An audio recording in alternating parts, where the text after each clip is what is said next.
Welcome back to the Better Way podcast, brought to you by R&G Insights Lab. This is a curiosity podcast where we ask, there has to be a better way, right? There just has to be. I'm Zach Coseglia, the co-founder of R&G Insights Lab, and I am joined, as always, by Chen. Hi, Hui. Hi, Zach. Hi, everyone. Hui, it's just us today.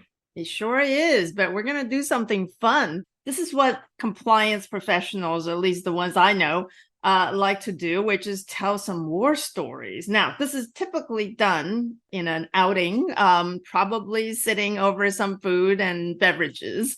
But I don't have beverages right now since it is morning for me. I only have my morning fruit shake. Those who are listening, you might want to have a beverage if you're not in a car listening to this. Definitely. I hope that you all take way up on that suggestion. Have a drink, have some food, and let's share some stories. Some of the most valuable things I've learned have come from challenges that were tough to go through at the time, right? So I thought we'd start by talking about some stories about just access to a seat at the table type of challenges. So I was new in a global role for an anti-bribery and corruption position. The first thing I did when I went into that position was to do a program analysis, to see what the gaps were, what are the things that we have, what are the things that we need to build, and all of those. So I charted those findings in a very lovely color-coded chart. So I broke the program into various elements, and some had green, indicating that we already had those, and some were yellow, which were the ones that are in flight, and red are the ones that we didn't have. So this is the kind of familiar color scheme for companies that have audit reports that are done that way. And not surprisingly, at least not to me for this particular organization, it was a pretty red document, right? So when this was done, my boss, who was essentially the head of the compliance function, he decided that he would present to one of the many committees in the company. I was not allowed to go. He went. And apparently from the report that he brought back was the color charts got a lot of attention. People were nervous. They were asking what needed to be done and are there actions that we need to take right away. And the only action they did take was to send it to another risk committee consisting of mostly the same people. To this day, I can't tell you what really is the difference between the two committees, right? So this time I was allowed to go to the second committee, but I was instructed to print that chart in grayscale, no colors. So it got no reaction at all. So think about the human brain's visceral reaction to colors like red, yellow, and green. So that to me was quite an interesting lesson in itself.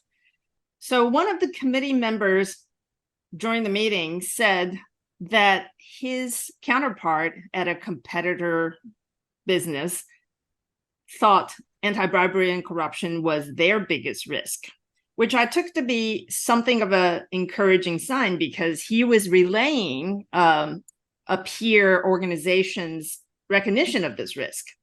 So before I could say anything to it, the chair of this committee responded to this comment by saying, your peer at this competitor organization must have nothing to do. So then there was a whole series of committees and stakeholder meetings that followed as I tried to present what should be our priorities. And after those experiences, I decided I really want to just narrow it down. Two things that are very concrete, that are very doable. And I decided those two things was anti-bribery and corruption training for senior management, which had not been done in years. In fact, had never been done as a specific training for the senior leadership. And based on the feedback from your committee meeting, maybe something that would be a good idea to do. You don't say. So I said, that's one thing. The second thing was really a review of the manual payment system, which was something I identified fairly early on, that they had a manual payment system where essentially almost all controls could be bypassed. And I wanted to make sure that was reviewed and controls put in place. Since after that meeting, my function was rarely allowed to go to most of the senior management meetings. None of these things got any traction. The only sort of optimistic moment I had was in a private meeting that I had with the head of legal. I relayed to him my concerns. And he did say that he really wanted to put that on the audit committee's agenda to discuss. It never materialized, but I don't think it was for lack of effort on his part. He himself was ultimately shortly thereafter forced out of the organization. So there was a lot of political stuff going on in the organization. And I think that's something you also have to recognize. Whatever you're experiencing is part of the bigger picture. And there was clearly a lot of frustration that I experienced in terms of not being able to get traction or even access to the table. But I think what I learned from that was the importance of building one-on-one relationships with stakeholders. And, whether it was that conversation with the head of legal, or later I built a relationship with one of the business heads whose voice was strong. And when I could get her to be concerned about things, she would be the one raising it. So, seat at the table, it does have to be earned. But sometimes structurally, you just don't have it. What I learned from the experience, the better way there is to earn it through your private relationships, work on people one-on-one. The structure doesn't allow you, but you can make friends, you can make contacts, and you can build those relationships. Yeah, I mean, I very much have experienced that myself. When I first went to China, in my prior in-house life, I had this almost naivete that here we were at an organization that valued ethics and compliance as much as it did and does. And so I thought that necessarily gave me a voice of authority on some of these topics. And so when I saw an opportunity to improve, or where I saw an opportunity for us to try something, I just sort of assumed, well, I'm going to come in here, I'm going to share my ideas, and we're going to do it. And I've described it before as sort of like coming in like a wrecking ball, when in reality, what I needed to do and what I learned over time was that it takes a much softer touch. It takes diplomacy, and it takes understanding the political environment, and it takes building, as you said, personal relationships in order to actually get things done. You got to play a much more nuanced game to accomplish some of the stuff that we're trying to accomplish as compliance folks. Oh my gosh. I mean, I think I learned that through years of perhaps being a wrecking ball. And particularly I had come in-house from the background of having been a federal prosecutor. And when you're a prosecutor, you have a lot of power. And you are used to those hardline tactics. When I think about cross-examination lessons that I had taken as a prosecutor, a skillful cross-examination is really built by tiny little steps, where you lull sort of the witness into some sense of safety and start slowly divulging the information that you want them to do.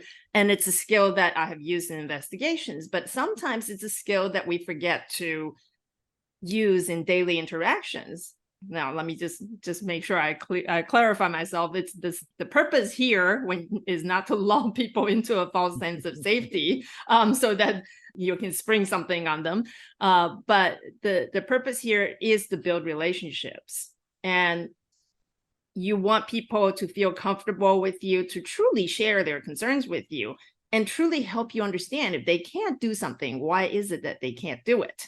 And also having that big picture, whatever you're facing is not the only thing that's going on in the organization. On this topic of access, relationship building, the trust that you have to build, whether it's day to day with your coworkers or in the context of, an interview or in the context of an investigation or in the context of cross-examining somebody. I then take the conversation to this point about compliance officers sometimes feeling like they're perceived as the police. And I think part of the reason why folks are sometimes perceived as being the police is because sometimes we act like the police. And so it's this concept that pops up in so many different contexts in the work that we do. We want people to listen to us. But in order for people to listen to us and to take our ideas, they have to trust us. We want people to not view us as the police. We want them to view us as a partner. And in turn, we have to act like a partner. And the people on the other side of that equation have to be willing and open to our partnership. So it's really about the sort of duality of your role and your perceptions and their role and their perceptions that come together to hopefully get us to a place where there is trust and where we are partners and where we do have a seat and access. But it takes both sides being intentional about their approach in order for that to actually happen. You remind me of a colleague, as many compliance people do have law enforcement backgrounds. Sometimes they've come straight from a law enforcement position. And this particular colleague, every time I'm in the same meeting with him, he would begin his self-introduction by saying, I'm a former federal prosecutor. And oftentimes, we're doing international work. I mean, he's saying these to people who don't know what that means. To the extent that it did register, it was exactly that police message. That literally, I am the police. I just want you to know that that's part of my identity, and this is what I'm bringing to the table. Whenever I talk to colleagues who have come through that transition, I always say, just be very careful that the context is very different, and you want to be mindful of how you present yourself. I think that's something that a lot of compliance professionals encounter, and particularly investigators who are, sitting in sort of an in-between world between both wanting to partner with the business and having a really difficult task at hand in finding truth and fact finding. Yeah, one of the ways that I tried to combat that when I was in a dedicated investigations role was whenever I went to a market, I would make sure to stop in and see the business leaders, particularly if I had nothing to report, particularly if I had no reason to do so, because I want to change that reaction of seeing Hui Chen is bad news, right? So I want them to get used to me dropping in their office, chatting about how's business, how's your family. In the earlier few visits when I would do that, you could see their expression. They're waiting for the other shoe to drop. Like, you must have stopped in my office for some other reason that's not welcome by me, right? Why did she spend time with me? And there was nothing. And ultimately, if you do that long enough, you begin to build that rapport and you begin to build some trust. And those will come a long way when you really need them to take some hard actions. Absolutely. It reminds me of something else that I often hear you say, which is, in the context of it, presenting to the DOJ or to law enforcement or to regulators, that let's not forget they are human, they're people. Let's not forget that compliance professionals, investigators are people. And let's not forget that the business and the people who we support are people too. And doing exactly what you did is such a wonderful, normal, very human way of reminding people that we're more than just deliverers of bad news. One of the things that I have found, whether it's working with the companies or working with DOJ, people tend to not think of organizations as consistent of all individuals. In DOJ, I would hear people say, well, the company is like this. And in the industry and working with companies, we always hear people saying, DOJ wants this, DOJ thinks that. DOJ is not one person. Yeah. DOJ is made up of a lot of people. Everybody in any organization has their own perspectives, their own opinions. And I think when we generalize like that on both sides, we really suffer a lot of the insights and perspectives you can get. So, I experienced this when I was in a company that was under, actually at the time, multiple monitorships. And the monitor would always try to get the view from the compliance function. But again, compliance function has a head of compliance. That head of compliance has his leadership team, and his leadership team have their, the people on their teams. They all have different perspectives and opinions. So we had the situation where the monitor circulated a draft report, and that described the my function. The monitor sent it to the head of compliance. Head of compliance sent it to his leadership team, and we're all to comment on the monitor's draft report. And I said, I concur with the observations noted in there. The head of the compliance function says, no, I do not agree with the monitor's observations, and I want you to write the following. And I refused. He's like, I want you to say that you agree, basically, in an email. And I remember calling a friend of mine who had worked in-house and was then working for a firm, and remember saying, what should I say? And basically he said, just reply to the email and say, we'll have to agree to disagree, because you need to document that you didn't agree with his proposed answer. I cannot let a record be there where I had agreed to it.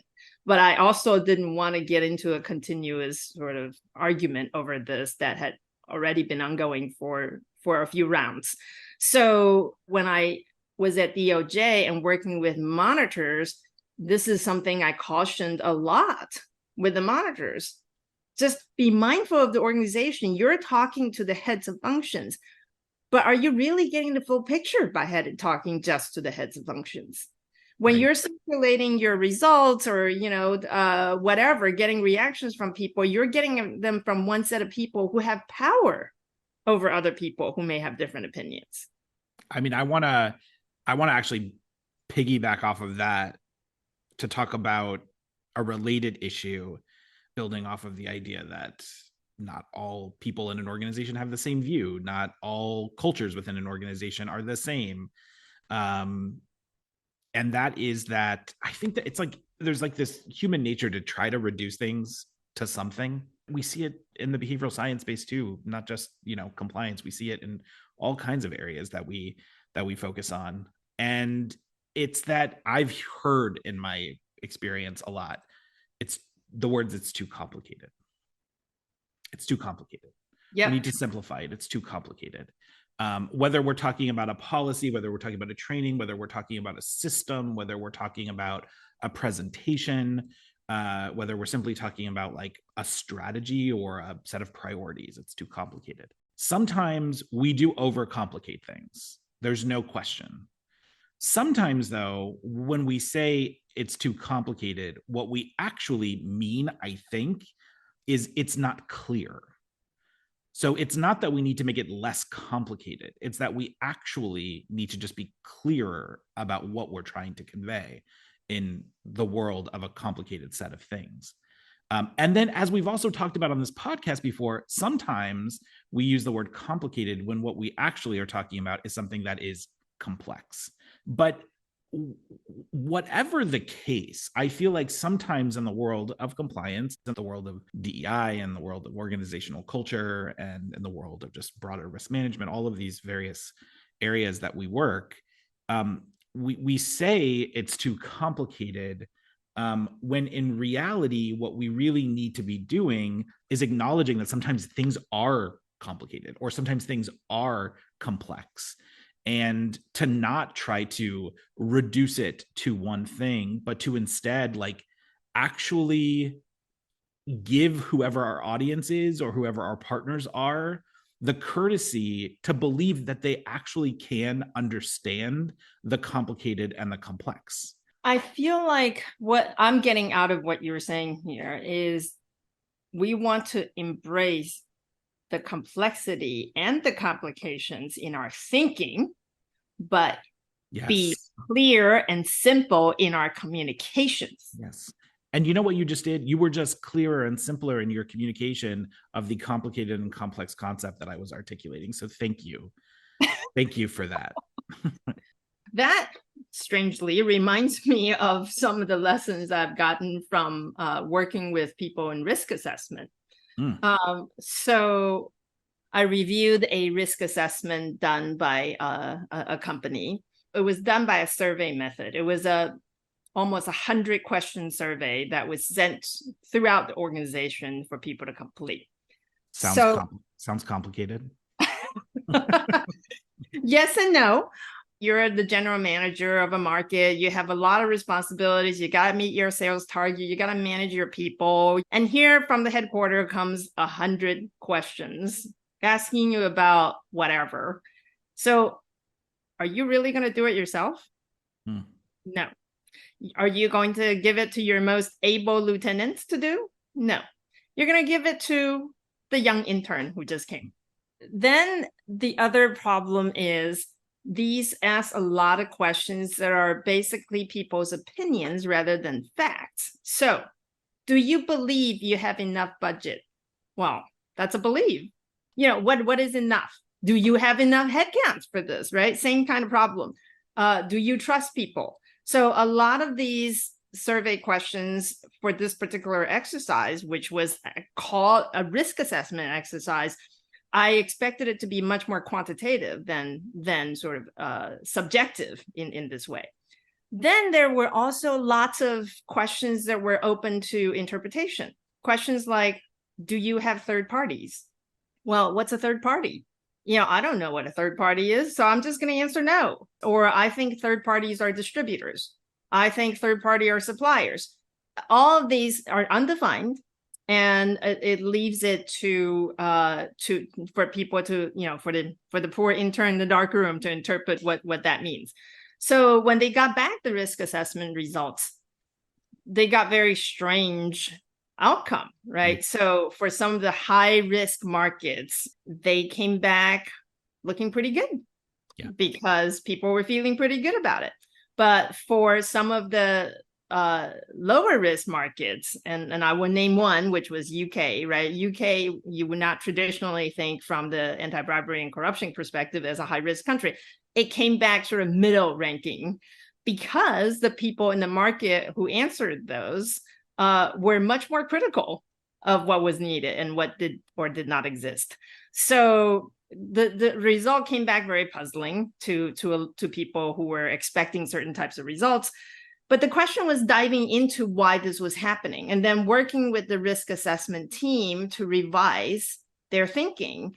And even more importantly, to set people up for the expectation that since now that I'm in the role and I am doing my job to educate people about what ABC risks look like, and we're revising the risk assessment methodology to make it more accurate. As a result of us doing these things, many market score will be worse next year. My very first compliance position was, again, an inaugural role in the field where there had been no compliance officer on the ground in this particular location. And I told people right away that if I do my job right, the number of investigations will increase. It will increase, but at some point, hopefully, it will plateau and will begin to come down. But that's going to take a few years. And that's not a bad sign. So the lessons in here is everything from how people understand whatever you put out there to setting people up for the right expectations. And understanding data in context. The last thing that you said is just so critical because I think that there's a lot of discussion about data and analytics in the context of compliance. It's often focused on, as we've talked about before, big, shiny, exciting tools and technology. Words like artificial intelligence and machine learning and advanced analytics, predictive analytics are thrown around. But when we actually begin to take a more thoughtful, intelligent, intentional approach to data analytics and compliance, it actually should be as much, if not more, about what you just said, which is we're going to use data to talk about how many matters we've received, how many became investigations, where they're coming from, the nature of them. And we could just put that data out there and dump it on someone, but that's not actually a really great approach. That's not a real path to success. We've got to analyze it. We've got to interpret it. We've got to tell a story behind it. And as you said, it's very easy to fall into the trap of thinking, well, the trend is going up, and so that's bad. When in reality, the trend going up may be good. Now, if the trend continues to go up forever, well, that's something and may very well warrant attention and intervention. But it requires just some very simple analysis of the data. Same with the risk assessment example. It's not just about how to analyze the data, but it's about how to incorporate quantitative data into that risk assessment process. I personally am a fan of collecting qualitative inputs, of getting people's perceptions and beliefs, especially people who are knowledgeable and an authority on the things that we're asking them about when it comes to risk assessment, whether that's compliance and risk professionals or the business who may be experiencing it firsthand. But we've got to couple it with quantitative data, and we've got to just be thoughtful about the ways in which we ask those questions or the ways in which we incorporate that data. This, to me, is as much about kind of how to structure a questionnaire, how to collect data in a thoughtful way, and how to use data and interpret it and analyze it as it is about anything else. Oh, I completely agree. I think a good assessment, whether it's a risk assessment or a culture assessment, really needs to have both the quantitative and qualitative narrative component. But I think the trick is thinking about what are the right questions that, to be asking, and what are the type of things that you ask quantitative data for, and what are the things that you ask qualitative data for, right? So a question about, how many third parties do you have? That's where you want a quantitative answer, is you want Absolutely. How many. You don't want to say, do you believe you have third parties? Exactly. But do you believe the company's disciplinary process is fair? There is a quantitative component to that. You can look at the company's investigative and disciplinary data to get a perspective on it. But even more important in this case is people's perception. Yes. And that's where your narrative qualitative data comes in as far more critical. Yes. Wait, I want to switch topics here a little bit and talk about compliance as an expertise, and maybe dovetailed with that compliance in larger organizations where things may be more decentralized. One of the things that I've seen from time to time, and this is not the rule, there are plenty of places where this isn't the case. You see compliance treated as something that anyone can do. I'm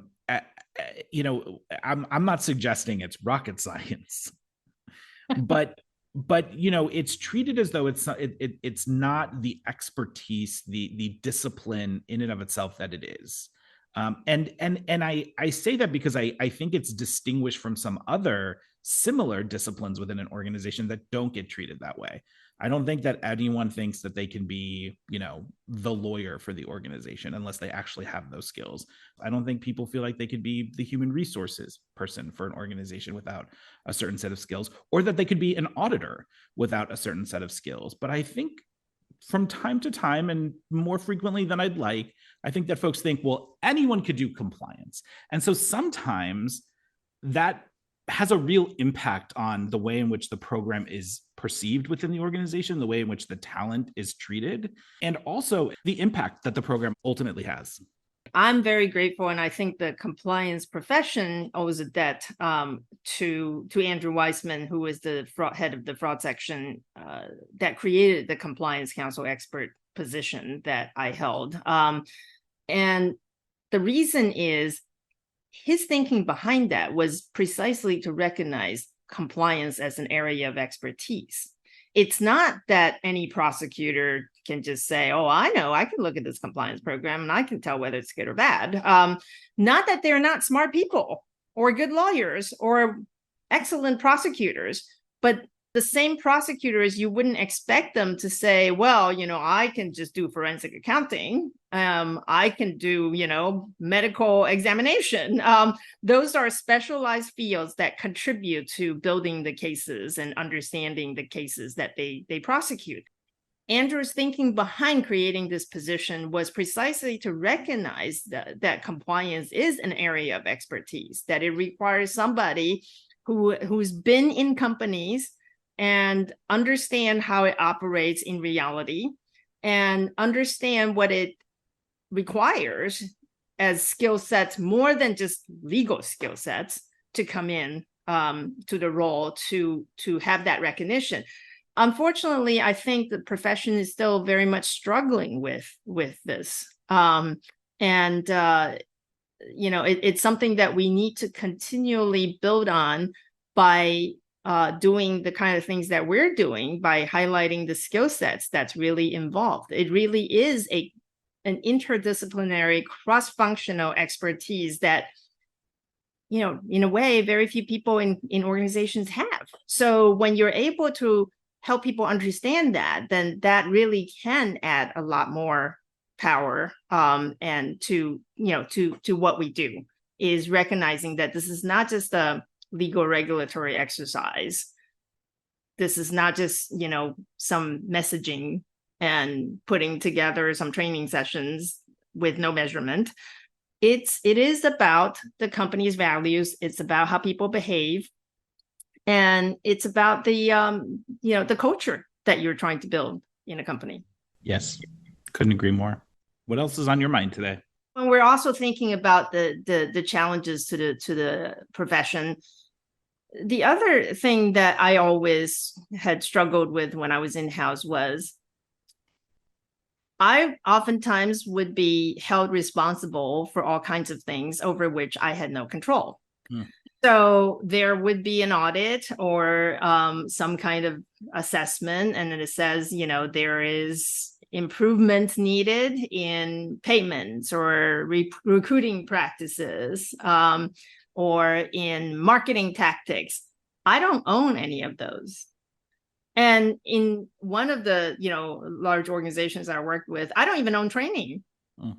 So, I would be given the goal to roll training out within 1 year, but I'd be told that you don't own training. Training has to be delivered by the training department on their schedule. And so it's about having to work with, particularly in large organizations, with all these different stakeholders who may or may not understand why you want to do this and who are oftentimes not even held accountable. I remember a member of my team had gone to the head of finance operations to talk about this manual payment issue, to try to understand it and get better control over it. And the head of the financial operations said to him, "We've been doing this for 150 years. Who the heck does Chen think she is to want to change that?" So a couple of things that I learned from this was, one, set expectations. So even as the audit reports are being done, I'm working with auditors to make clear that they have to be clear about who is accountable for some of the remediations that's recommended. It cannot all fall on my function, which has no ability to implement without other stakeholders' full input. So unless they're also held accountable, it can't be done. And that has to be reflected. So making sure you work with them to get the ownerships really clearly reflected. If you can't, and this is another common theme that many compliance officers would know about, document it. Document it in your own way. Through your emails, through your memo to self, all of those things, you document why certain things cannot be done in the schedule that you were told to do it. A lot of this is about protecting yourself. Well, Hui, should we end with maybe some top line suggestions or recommendations or better ways for those that are listening? I think we've hit on a few themes, so one is building relationships. Two is documenting. 3 is listening to people and treating them as individuals and not a collective. I've got embracing complexity and complication, but ensuring that your message is clear and that you're communicating in ways that folks understand that which may be complex or complicated. We didn't really talk too much about this, but it's something that always is on my mind, given my experience and given some of what I've done in the past. But being, brave enough to be innovative in the world of compliance, there are a lot of folks out there who are and who are doing some really wonderful stuff. I think sometimes it feels like the job doesn't allow for it, but I think it's got to. I mean, we've built this business, we've framed this podcast around the idea that there are better ways. And so encouraging people to look for them is definitely something that's very much on my mind. And, I think being a little introspective, by that, I mean, if I'm being treated like the police, asking, am I acting like it? If I find that folks aren't trusting me, what am I doing to engender that trust? Or what am I doing to show that I trust you? Maybe I don't.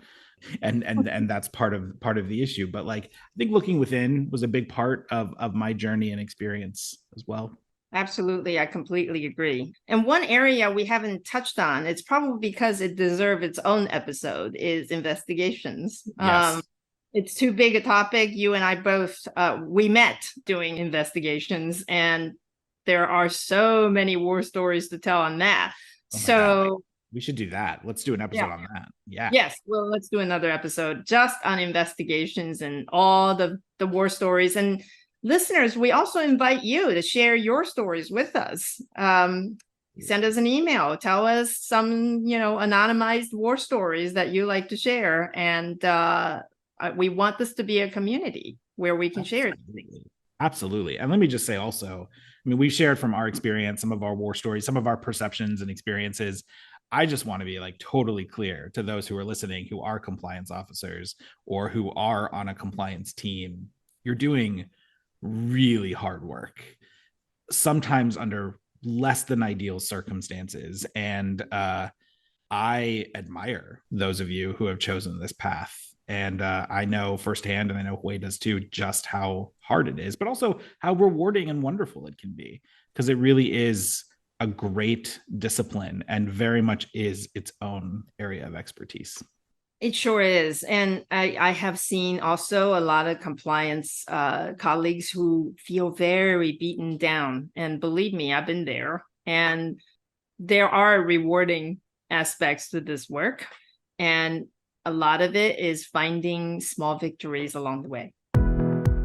Thank you all for tuning in to the Better Way podcast and exploring all of these better ways with us. For more information about this or anything else that's happening with RNG Insights Lab, please visit our website at www.ropesgray.com/RG Insights Lab. You can also subscribe to this series wherever you regularly listen to podcasts, including on Apple, Google, and Spotify. And if you have thoughts about what we talked about today, the work the lab does, or just have ideas for better ways we should explore, please don't hesitate to reach out. We'd love to hear from you. Thanks again for listening.